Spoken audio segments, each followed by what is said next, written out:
Welcome to the Open Hour's latest episode, Lines That Told Lives, Memories of 1947. Today we gather around a story not just to hear it, but to feel it. Some fond memories do not fade. They live quietly within those who endured them, echoing with pain, courage, and impossible resilience. In this episode, we have the honor of speaking to Ramesh Dewan, someone who witnessed the partition of 1947. Behind every headlines of a history, of a newspaper report, lies a human being. A child separated, a family uprooted, a journey taken in fear and hope. Our guest, Ramesh Dewan, would give us new insights into what happened in that year of 1947. These memories are carved into the heart, carried across years. This is not merely an interview. It's a moment of remembrance, a space to honor the years, the losses, the acts of those, kindness and the strength of those who survived one of the largest migrations ever in human history. Ladies and gentlemen, please welcome my guest for today, Ramesh Dewan. Thank you so much, sir, for joining us. Welcome to the Open Hour. Welcome to our new episode, Lines That Told Lives, Memories of 1947. We have with us Squadron Leader Ramesh Dewan. Thank you, sir, once again for joining us. You survived the partition, those memories of 1947, those days which went by, those years which went by. We saw pictures of the tricolor being hoisted in Red Fort by Pandit Jawaharlal Nehru. You saw that, you witnessed that, and you were in Pakistan at that point of time. Yes. So please take us through those special moments of 1947. Dr. Jayan, I was born in a place known as Khanewal, which is a very important district, and it's in the cotton growing area. And in 1947, we felt very comfortable, although the other part of India, there was a lot of bloodshed, and in Pakistan too. But we kept on staying till November. People anticipated these riots and etc. and left that portion of Pakistan to migrate to India in 1946. That included some of the Air Force people who were near Peshawar and in the other parts of the country. In fact, it was well known that Mr. Jinnah wanted his own share of the ruling government, which he could not have achieved in India. So that was the reason these two countries were divided. In a way, it was not a very good thing. The partition destroyed so many families, business, and the friendship. There might have been a difference on the basis of religion, but the friendship which both Hindu and Muslim had, that was also exemplary. So at that point of time, when your family says we have to move, and you were in a place called Khanewal, which was, can you tell me where was it? It was close to Karachi, Lahore? It was, will be in between, In between. In between, it is a district was known as Multan. Now, Khanewal is a district and a very prosperous place. There were two cotton growing, people who were in the cotton business. One was the Robert brothers, and the other one is Walcott brothers, So my father had a stake in Robert brothers, and the bungalows were very big. The 12 civil lines. unless and until they have broken those bungalows and make flats now. But if you leave me at the railway station, I can walk back to that place. I knew what was en route. There was district courts were there, one government school was there, and I could walk back. Although I was around 8.5 at that time. So you were 8.5, and if you were to travel back to Multan, which was close by, Carnival was in Multan, right? Yeah. And so you mentioned about the Robert brothers, the Walcott brothers. So you would be able to walk back to the same place. I can if you leave me, not Multan. Multan, I won't know because I was also a visitor to Multan. But the place we belonged was in the Multan district, Khanewal, which I said is the second largest junction and a very important district. So that particular places which you're mentioning is so livid in your memory, so live in your memory. And so then you decide in 1946, you haven't decided to move, but maybe closer to 1947? I think the time has come. No, not at all. We never thought we'll move. When did you decide that you have to move and you will move? This was in the month of October, 1947. Although a lot of Hindus had shifted, Hindus and Sikhs have shifted to India from 46 onwards. But we never felt the need of moving out because we never had any security reason or any other way to shift from there. We were quite happy and very satisfied till the month of October. Now I said people moved in 46. In October 47, some of the Muslim friends came and said, now the things are becoming very difficult. You are the only Hindu. Now, What was your reaction at that time when those Muslim friends of yours came to your house and told? No, that they mentioned to my father. Ah. And if we could be comfortable attending the first Independence Day of the Pakistan on 14th August 1947, sitting in the front row as the VIP guests, that's the thing. So we said that nobody will touch us if they have given us this much of respect, But there was some inside information, and which the other Muslim friend came and told us. He says, you've got a daughter who is teenager and this one. And anything could happen, The mob mentality came. And Were you frightened at that time? Your thoughts? No, not frightened. I was touched because I could see the refugees, Muslim refugees who migrated to Pakistan from India. I saw them, two brothers coming to our house at night because they were put across in Khalsa High School, which was close to our house. And two brothers came and they said, in Hindi they said, in Urdu, mere bhai ko bukhar hai. And so I asked them, where are your parents? He said, hame pata nahi kahan hai. We do not know where our parents are. So that was the situation. And then I got, supposing this thing happens to me, it hurt me.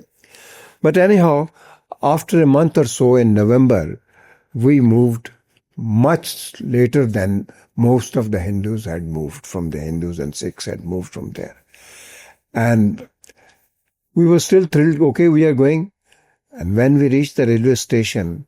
Which railway station was this? This was the Khanewal, which is the largest railway station in junction. So you reached Khanewal railway station in the night or in the day? No, in the morning. Yeah. We sat in the car and we had 3 dogs.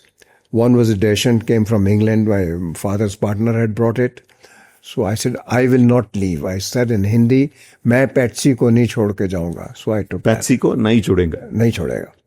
So the other dog, Moti, who was the Indian breed, ran behind the car and came up to the railway station.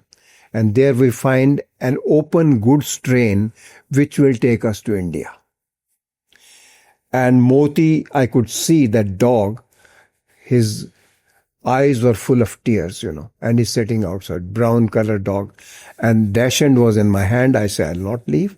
And we sat in the tram. We're very happy to see an open carriage going. And at about 5 o'clock, it started getting dark because it's in the west, and in the month of November, the train stopped in a jungle, forest area, In a jungle? Forest area. And there were army, there was a Baloch army, there was army, it's part of the Indian army, so who protected us there. And we were put into a refugee camp. In the jungle? About 2-3 kilometers in the jungle. The only safety was barbed fencing. There was no roof above us. And the temperature was 5 degrees. It was extremely cold. Extremely cold. Was Patsy with you at that time? Patsy was with her. Patsy I kept with me. You left Moti behind? Moti we left behind. The other dog didn't walk, and that was another breed. And Moti was crying, I could remember, but we couldn't have brought that dog, So Patsy came. And when we went to the camp, there were only barbed fencing. There were thousands of people there, and we were given about 10 yards or so space. Put your luggage and you sleep the night there. Well, we were all tired. We slept in the open shed in 5 degrees temperature. That's the way. How many days did you spend there? We spent four nights there.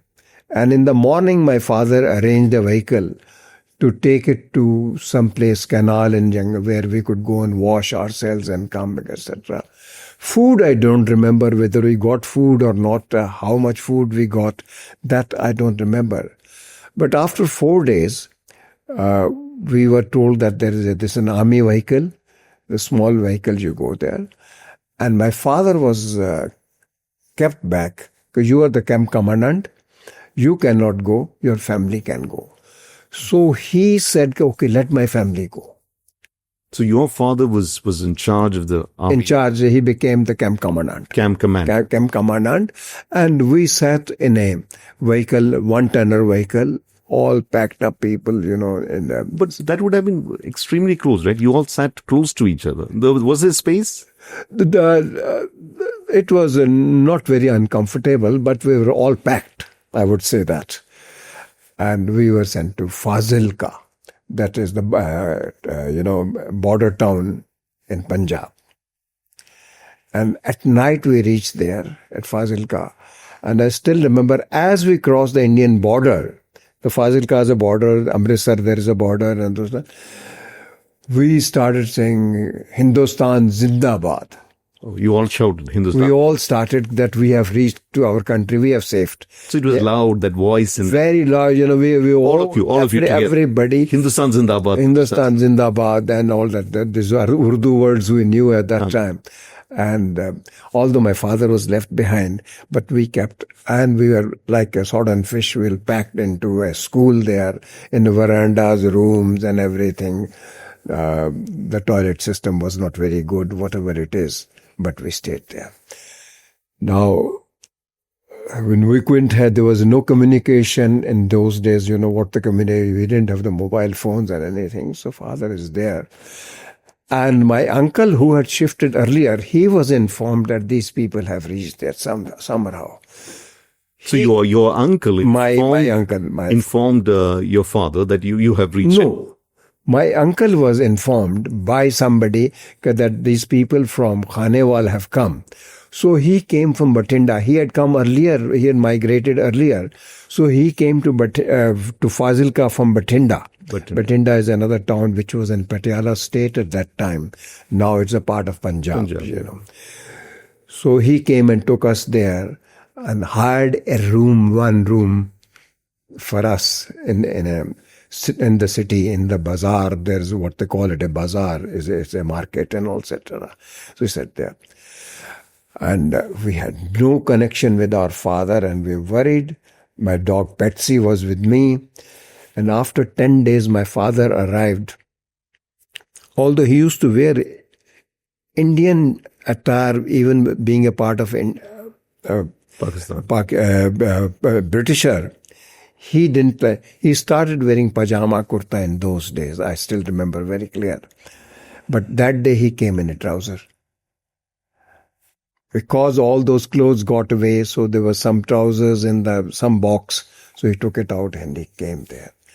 And So he came with a trouser and he was dressed in the trouser. yeah, normally he used to wear Kurta pajama. kurta pajama, although he was a partner of a Britisher, So How did you react when you saw your father at that point of time? well, more than me, Patsy reacted. Patsy, a Dachshund dog, jumping up to your shoulder. That means that she was excited, and we were relieved that he has come.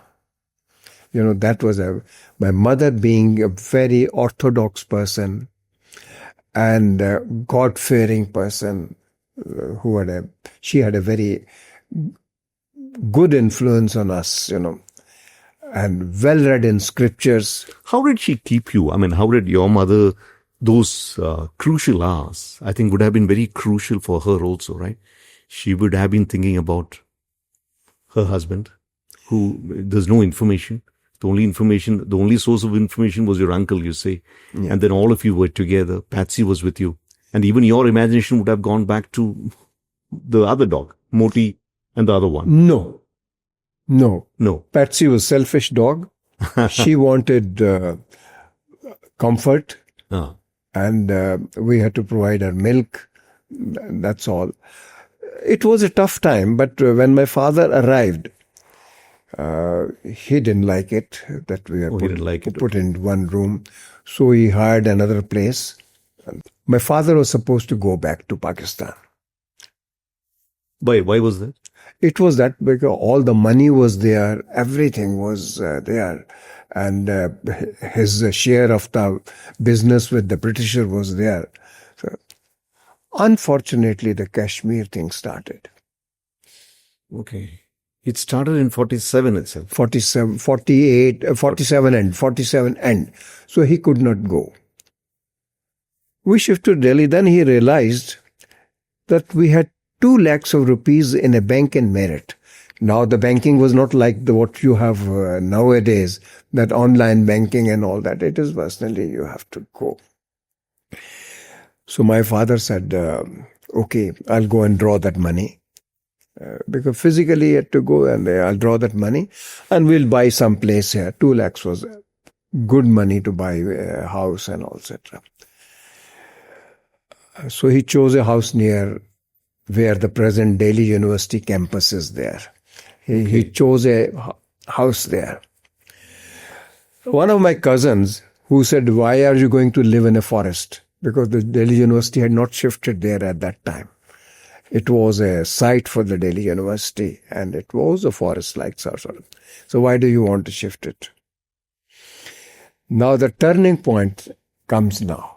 The British, my father didn't go to bank to draw the 2 lakhs of rupees, and the Britisher came, he drew the money, went back to Pakistan, sold all the 7 factories what we had, did not share any money, and we left high and dry. All the 6 factories which your father had co-owned were gone. Gone. And 2 lakhs, which was... 2 lakhs, he came to Meerut. That also was gone. That's gone. Because 2 days before that, my father said, before he came, look, I'll go and draw that money and at least we'll buy this house. 2 lakhs is a huge money at that time to buy a house. Oh, my cousin said, you're living in, going to come to live in a forest. Why are you doing that? This house is... And then those 2 days, he polished that money and went away. And there... our misery started. Kashmir war started. So you had no trace of that person who virtually cheated your father. I mean, who went? He went to the UK. He sold all the factories, took the money, and instead he knew that the Pakistan is also in a bad shape. India is there. So let me take my money and go away. He had no ethical values. I would say that. My father made him a big person. I mean, as I said, the Walcott brothers and the Robert brothers were the known people in cotton, and my father was instrumental in his growth. So he betrayed you, and that was a big shock for you and for your family too. Shock. Apart from shock, it was a privation. It was a difficulty, how to read, etc. So after that, let's say after that, there were some friends, some well-wishers of my father who had done business with them, and they had a business with some people in Hyderabad also. But he didn't want to work under them because he was at par with them. But some Indian friends, some people who are his friends from Pakistan and closely related, they helped us a bit. Financially also, and from the point of view of relationship, you felt a bit comfortable. But how long you can have this one? So how did life change after that? The life changed that we, as I said, we bought a factory in Rohtak, which went into losses. So by that time, my sister, who was doing medical studies, could not continue in Ludhiana. That was a good medical college, very good medical college, Ludhiana. She came to Rohtak and joined her other subjects. She was one of the most intelligent person in the family. And my other brother, he had done his matriculation, took a job, and this one. And my sister left medical and did BSc. And of course, she continued her growth. She became principal in the school as a teacher and became a headmistress and everything. So your father was very happy with all the changes which came in. He was not happy. He was a distressed. Look, I'm living on my children's money. That means I was such a moneyed person, and it's just because of one Britisher who polished everything. So he did not like it. And although, as I said, the friends were very faithful, they helped him and gave him some money and said, please do not make any documents, because so that our children don't bother you to pay that money back to us. Okay, right. I mean, there are the bright. Those were crucial times, Those are crucial times, and we stood up. Like my sister, she after her studies, she took a job of teacher. My brother went to Delhi. From there, he took a job in the government somewhere, and the rest of us, 4 of us, were studying. My elder brother, another elder brother, myself, then my 2 younger sisters. No, that's fine. I mean, you settled down, and then I just wanted to ask you. You saw the partition, right? Mm. You saw this thousands and thousands of people moving across the border. And we know this was the largest ever migration in human history at that point of time. Even today's standards, it was a huge, large-scale migration. So, did you ever think that at that point of time, partition could have been avoided? Was it a political gamble? Was it a political mistake? It was the ego of the Pakistan's Qaid-e-Azam, that he wanted to have a high position which he could not have got if these two religions were together. But was it a mistake? Of course, I feel so, that a country, the Indian subcontinent, was divided on the basis of religion only. The people wanted to hold the position of prize, whether it was the Indian Prime Minister then, it was between him, Pandit Nehru, and Sardar Patel. So Sardar Patel, on the suggestion or request of Mahatma Gandhi, he gave the post. No, but what I'm trying to say is, what I'm trying to ask you is, of course, the partition came in, India was divided, Pakistan came in. Of course, West Pakistan, East Pakistan, we all know that, and of course it is history. But what I'm trying to get from you is that, was there any way in which we could avoid Pakistan? Because Cyril Ratcliffe, who came in, never knew India. He was never in India before. He drew the boundary lines, and those lines store your lives. Yes. So, what I'm asking you is, was there any way in which we could avoid Pakistan? You say no, right? In any way, avoid the partition. Yeah, Partition. Yeah. No, but as I mentioned earlier, it was Nehru wanted his place.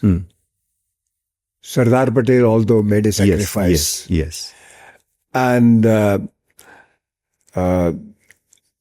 Pakistan's Qaid-e-Azam, he also wanted to hold a high position or the highest position in the country. So he was also justified in doing that. So actually, you say it was the Indian National Congress also which was to partly blame for the partition. Yes.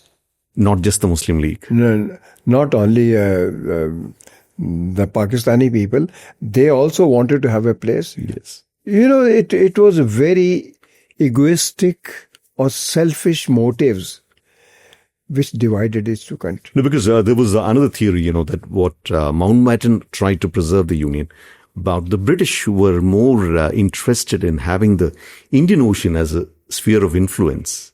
And probably that was one of the reasons why they wanted to keep India also as a dominant force as a future strategy. But I don't know whether that worked out. Mountbatten was very clear on that. See, all said and done, Mountbatten was a stopgap. Very true. Very true. And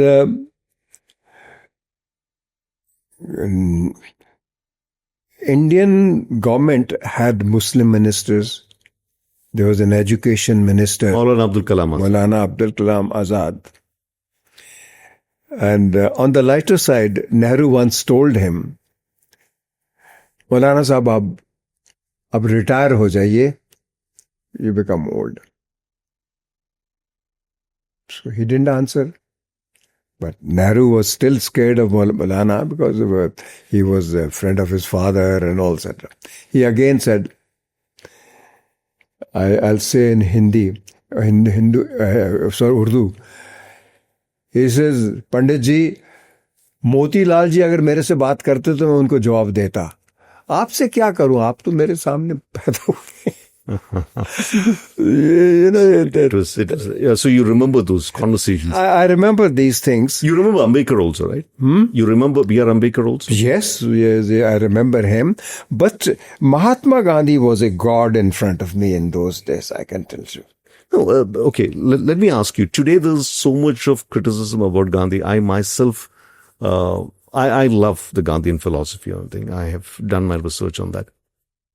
Do you agree with people who criticize him badly today? Was Gandhi the figure who was respected, revered, and admired by people all over the world at that point of time? He tried to stop the partition somehow or the other, but he could not. At that time, as I told you, he was demigod for me. But later on, what the facts were revealed, it hurt me so badly, and I don't think I'll have that praise for Mahatma Gandhi. It could be a very controversial statement what I have made, because there are proofs that he was pro-Muslims. How can you say that? I can say like that. When the Muslim left their property in India, the Hindus wanted to occupy that. He didn't let them occupy it. He said, those Muslims who migrated to Pakistan, they'll come back and occupy that one. He didn't say that they have occupied people like us, refugees from Pakistan, our places. No, he said, no, you cannot. So then somebody told him it's the month of November, it's the 5 degrees is the temperature. So what do you want us to do? You sleep in the grounds and all that. He said, what will we do in the grounds? It's so cold. He said, I do not know what you do, but you have to survive. You can't occupy these houses.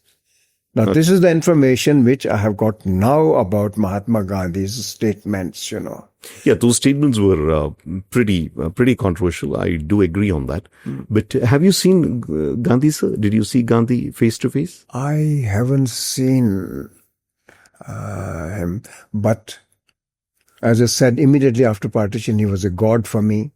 And before partition, one of my maternal uncle, he came to know, before the partition, that Mahatma Gandhi is going in this train.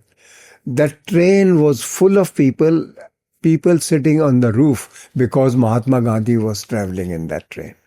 My God. So they just wanted a glimpse of Gandhi. They wanted to glimpse of Gandhi and say that we went in the same train. Train where Gandhi traveled. Where Gandhi traveled. Okay. But the later on the facts which have been revealed and which have now, that Mahatma Gandhi was not as simple as it was. I have given so much of respect to him. So do change my minds. This is the media and the internet and all that, full of all these facts and figures, So you have no. Anyway, let's move on. You were in the Indian Air Force and later you played Ranji Trophy. Yeah.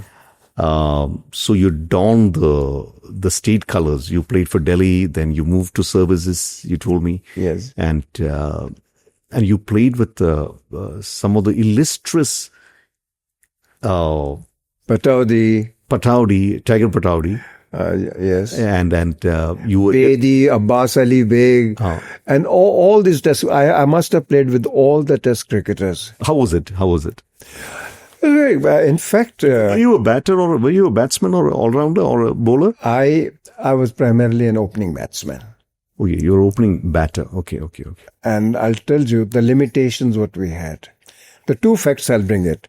One is when I was playing for Delhi, before that I had played for Punjab and Punjab University, and a very good patch up saying that he is a cricketer who can be groomed into test cricketer and all that. So Pataudi, when I was playing for Delhi, Pataudi came there in his winter break. He was studying in Oxford. As he said, I said, what are you doing? He said, I'm polishing my language there. He was studying that one. And I opened the innings with Inderjeet Singh ji, got out on the first ball. Pataudi came.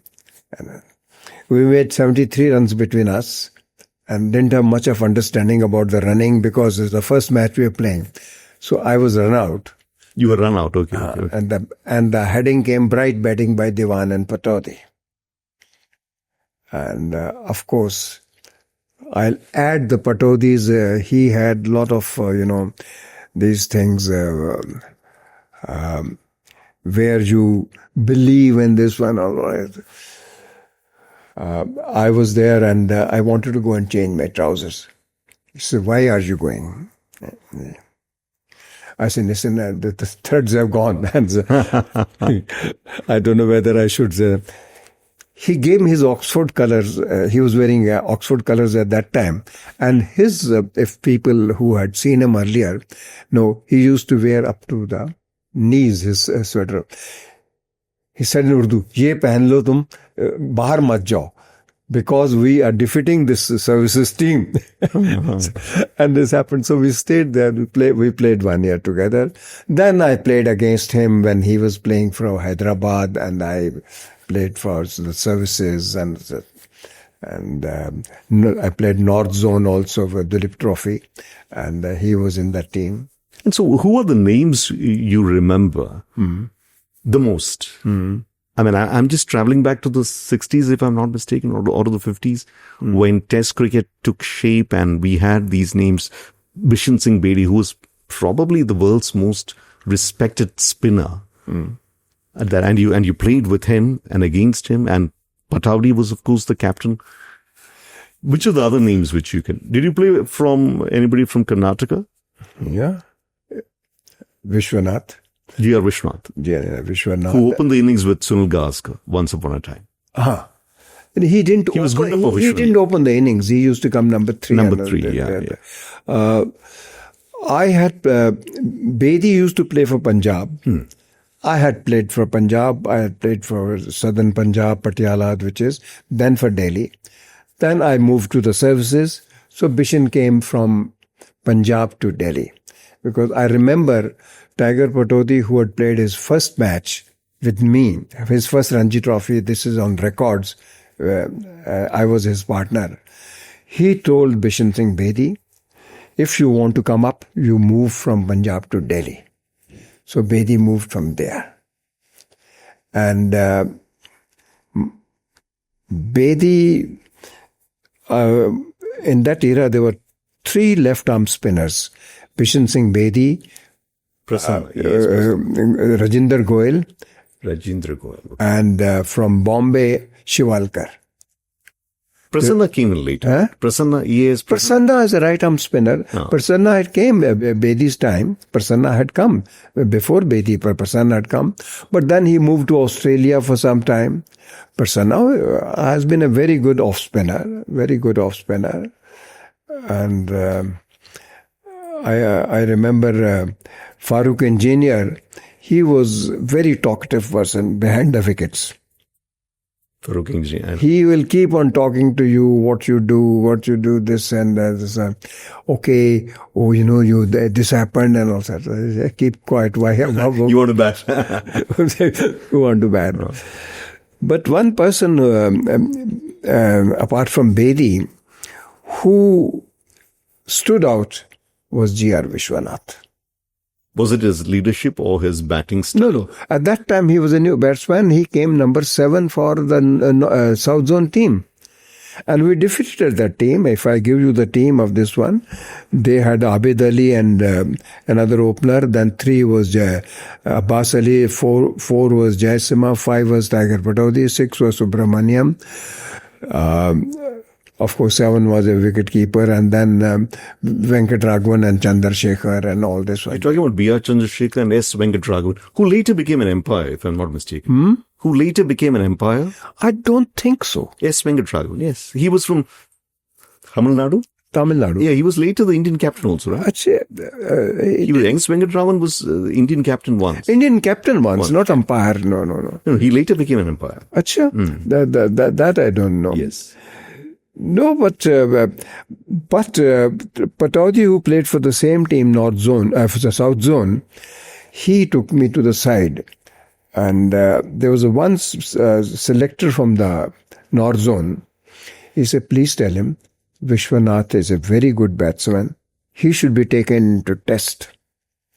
So he was taken for Kanpur test against MCC or some other team. Yeah.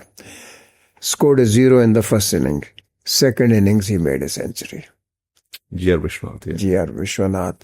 One of the simple guys, honest guys. And technically, when I saw him playing for the North Zone, I was fielding at the Sicily mid-off and all, etc. I could say that this man is great. And he came number 7 in that. That was the star-studded team of South Zone. Okay. Fine. I mean, cricket, I think, was your passion apart from being in the Air Force, the Indian Air Force, and then you moved to HAL, the Hindustan Aeronautics Limited. Yeah. I left Air Force because there was some medical category problem. And I asked Air Force, but Air Force, as you say, they protect you. They didn't leave me. And they left me after I gave 20 years. After I'd done 20 years, then they left me. And I moved to HAL. I could have moved directly also, but here I moved after doing 20 years because I can earn my pension. And today I remember, whether it was circumstances, whether it was the policy, I'm so comfortable with the pension which I get from Air Force and a part which I get from the Cricket Control Board. The BCCI.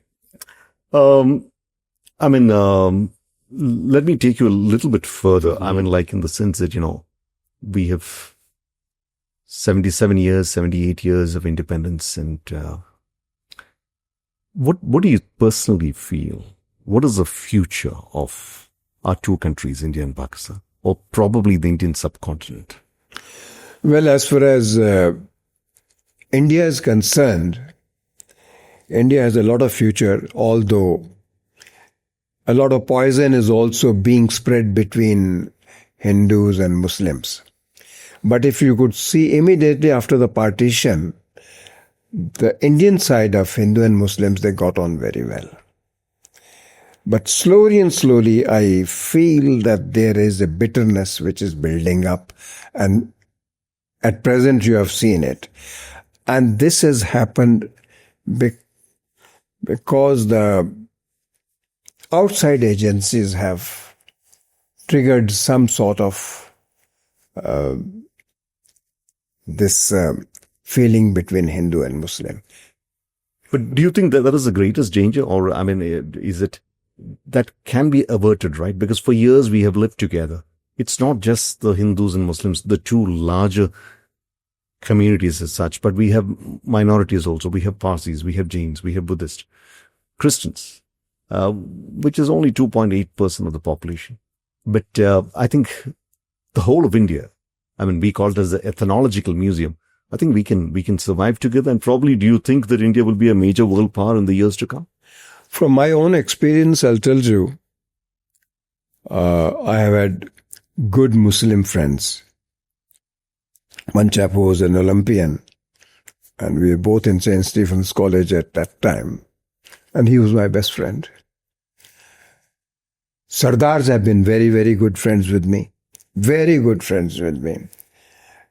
So, religion was certainly not a sort of, I can say, a boundary line between us. Was. I hope it was not was, it should be. It is now. But I think that things have changed. So the 1960s were very important, and I'm sure you survived those ages and you have good fond memories of 1960s, the 60s.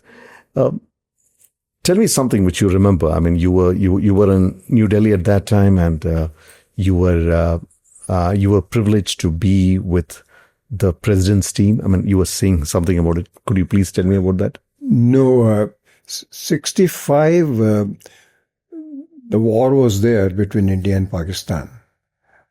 And there were blackouts whenever there was a doubt of a Pakistani aircraft going up and all etc. So a total blackout used to be there. Completely dark. Completely dark. And nobody be going a vehicle also with the lights and all, etc. Then that was in 1965. And my brother was in the army at that time, and he was in the forward area. Naturally, we wanted to get some news. It was very difficult to get the news. There were no communication like nowadays. You can talk to anybody from anywhere. Although it is dangerous also, sometimes is this having this communication. Because in the later wars, I'm just bringing this subject, but one of the TV people who were covering the war were talking, and they were told, please do not talk, you are giving your location. Okay. Now coming back to 65, we observed full blackouts and all, etc. And it was very well done. No, but you were talking about that you handed over the flag to... Yeah. This is in 1967. I was detailed to open the flag. I won't say unfurling is done by the chief guest, but I opened the flag. On that time, the President of India drives in a horse carriage with the invited chief guest. This is a very dignified tradition. So they come on the horses and the horse carriage. And after the horse carriage, they come. And the chief guest and the Indian president, they go on the dais. And the president's bodyguards commandant, he says,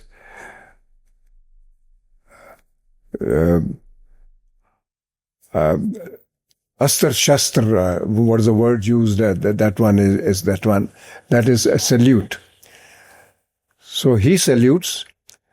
The opposite side of the road, the 20 guns, they fire.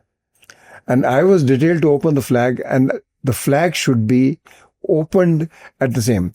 There's not even a second's mistake in all that. And I did that duty of opening the flag, So you remember that? I remember it very clearly. Oh. Regret is that I didn't tell the press people to give a photograph so that I can give it to my parents. So you virtually handed over the flag. I mean, what I did a practice for about 1 month. Okay. Including, I went and saw the army, because on the Army Day, which is in the month of January, also. So I went there and saw that thing, then learned from there, then did opened the flag on the 26th January 1967. And after opening the flag, I was given a chair to sit down. Okay. And 3 chiefs of the staff, Air Force, Army, and Navy, they stood out during all the parade. They stood up, Prime Minister, President, and the chief guest, they sat on the high platform. Yeah. And then the parade starts with the various caravans. That's a usual Republic Day parade. Republic Day parade. I think Mr. Dewan, if I'm not mistaken, that is probably one of the best in the world. I mean, it is indeed. It is indeed, One, you see the good marching. Perfect marching. Perfect. Beautiful marching. And then you see the various, including the school, the cultural troop, this thing, etc. The various state, every state has a, what do you call this? Has a parade as such, no?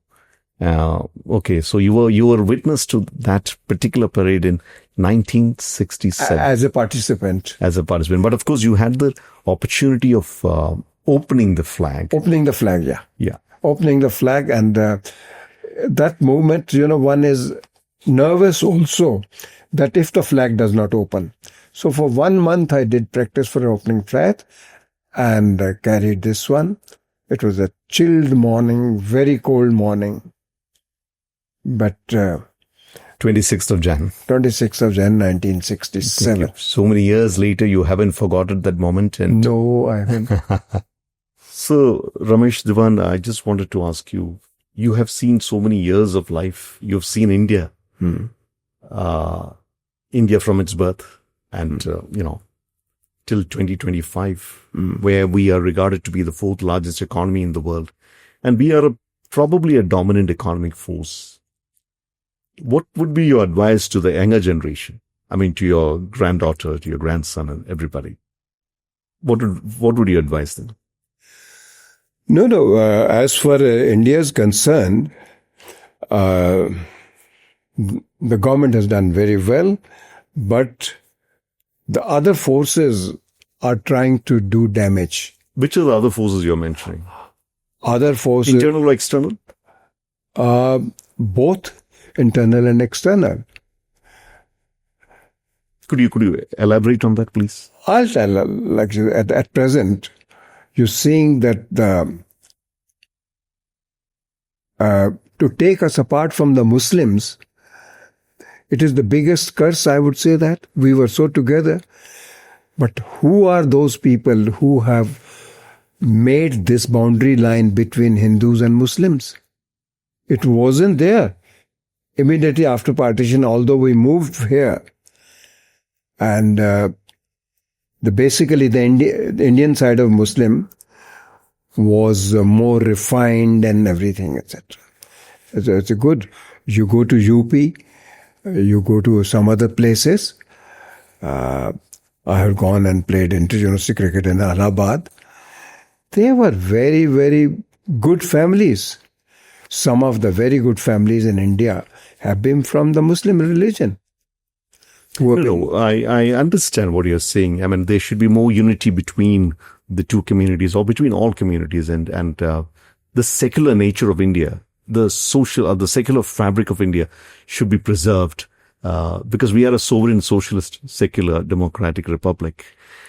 I just wanted to ask you maybe two more questions. Do you remember Ambedkar? Yes. Have you seen him? I've not seen him. Okay. He wrote our Constitution. Yes. And there was this controversy also about Ambedkar and Nehru in the 60s. And finally, he had to leave the law minister's job. He had to quit. He had to resign. And then of course, Ambedkar did not get along well with Jawaharlal Nehru at that point of time. And I think that was over. I mean, do you remember those years? I remember. I remember it. And although personally speaking, as a child, when Nehru was the Prime Minister, and later on when I grew up also, I saw him very closely. At that time, we did not have any poisonous mind. We respected Nehru and all that, etc. When he died, my mother went to his secretary, who was a principal of headmistress of school in Pakistan, and she took them, etc. And she was also full of praise for Nehru, his human side, and etc. And Nehru shielded this lady after her father was killed by Muslims during the Pakistan. He was stabbed in Khanewal. That is how things were growing, and we left Khanewal also, etc. But Nehru, knowing that her father was a good leader of Congress in Khanewal, he brought her as a secretary's level to take care of his home affairs. And one day he saw her brother wearing a torn shirt, that lady who was sheltered there. He lost his temper. He says, "You do not know how to dress your brother?" He called Indira Gandhi. Now the human side of the Nehru is I'm giving you. He called Indira Gandhi, "Indu, isko lao, get him some shirts from Connaught Place." So Indira Gandhi took him, bought shirts and all, etc. The human side of Nehru was different, absolutely. I mean, people may say anything, but these are interesting revelations which you are saying. I don't think I have heard, nor has it come in any books about what you spoke right now, about what Jawaharlal Nehru did to that brother. And he ordering Indira Gandhi to... Yeah. His human side was another example. There was in Tin Murti, there was a portico from where his car used to go. And the practice was that some ladies, who would like to sell grass or give it for their own cattle, they were told to come and shave the lawns. So he saw their children were sleeping in the outside sun. He was going to the office. So he lost his shirt on those ladies and told them in Hindi and all, etc. What is this nonsense? You are keeping the children in the outside sun, put them inside somewhere and all, etc. They said they couldn't speak anything when the Prime Minister of India is saying that. Yes. So he said, our children are going to have examinations now and all that. We have no place if you send her. So he said, okay, till the examination you stay in wherever you are staying now. But after that, I will get the quarters built for you and you can go in there. See, the human side of Nehru was different. People may say anything. Yeah. This is interesting. This is very interesting. And I'm very glad that you brought this up in our podcast. So, I just wanted to ask you, what is your vision? What is your vision of India? I mean, let's say you have lived 85 plus years. Yes. And I'm very sure that Indian is very much in your soul. It's the India which you saw in 1947 or in 1946 as a 2-year-old boy. No. In the dense jungle. 8-year-old, if I'm not mistaken. 8-year-old. In those dense jungles where you were left all alone for 4 days. I mean, those images come back to me directly right now when I'm speaking to you. And I just visualize that particular scene. But you have seen the rest of life. You've seen India across the different states, the linguistic barriers, the boundaries. What is your vision of India? Maybe, let's say, in 20 years' time or 25 years' time? There are forces within India and partially or now mainly because of the foreign influence. Can you give me some specific example? Specific example, I could have never heard that the doctors trying to do this thing, the doctors are leaving their profession and becoming, they're blowing bombs and all, etc. I mean, this was not there. As I said, a friend of mine who became an Olympian, Wahid Nazir Usmani, I use a name, he was my greatest friend in the college. So we did not have that much a difference. Hindu, Sikh, even Christian. Christianity was in a less percentage, but Hindus and Muslims held the majority, and Hindus particularly, but the Muslims. And we never thought a distance in that, you know. So you're saying there is a bigger distance, there's a gap which is being created, and that's quite dangerous. I don't say it's a gap. It is a different spirit which has been created. You know, I know what you're speaking about, the recent incidents, which was quite tragic, and of course it goes against the peacefulness, the modesty, and of course the integrity of our country, which is pretty bad, because there's no space for these forces to exist. Sir, saying that it has been a great, great honor to speak to a person who survived the partition, who came all the way and became a successful Indian Air Force officer and a great cricketer in the 1960s who played with probably all the Indian greats, I would say. And then finally to have a vision of the India of the future, the India of probably of 2040s or 2050s. What a great opportunity and privilege it has been for me and for all of us at the Open Hour to speak to you straight, and of course to get insights which would provide good, resourceful ideas probably to the children of the future. Ramesh Dewan, thank you so much for joining us, and it has been an honor and privilege speaking to you. I must thank you very much, Professor Jayan. And this sort of a dialogue or exchange between the people from the different background is a great combination of the progress. Thank you. Thank you. Thank you so much.